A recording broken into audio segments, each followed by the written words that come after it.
It's midnight again in America, as Thomas Jane and David Arquette's brother stars in David Arquette's stoner horror comedy The Tripper from 2006.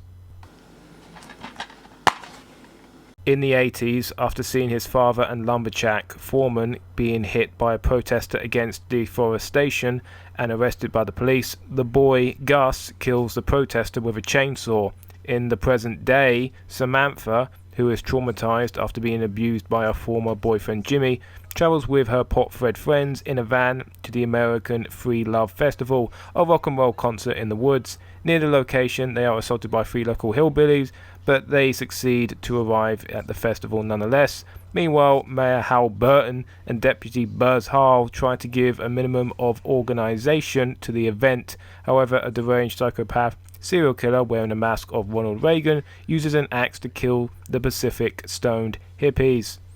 Odd stylistic choices and misanthropic humor are abound as Jaws meets Friday the 13th meets the late 2000s stoner movie, as Arquette delivers a movie that typifies the extreme tones of its contemporaries but also features specific social commentary and decent performances which sure as fuck were not commonplace amongst horror films of its time.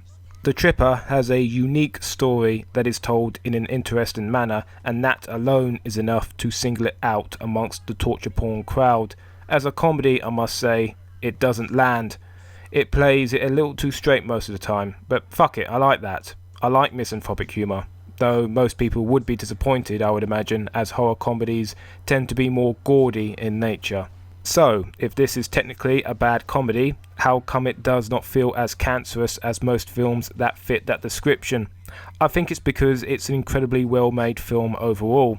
It features great cinematography, marred only slightly by questionable colour grading, a score that does its best to match up the contrast in themes, and most importantly, I think, a real impassioned vision Arquette had for what the film should be, and how that conviction helped raise the experience above the tonal shifts and considerable lack of gore.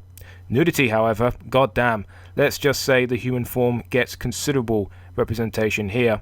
In conclusion, The Tripper is a horror curio from a time when it was nigh impossible to find any film from the genre that could be honestly described as curious. Highly recommended.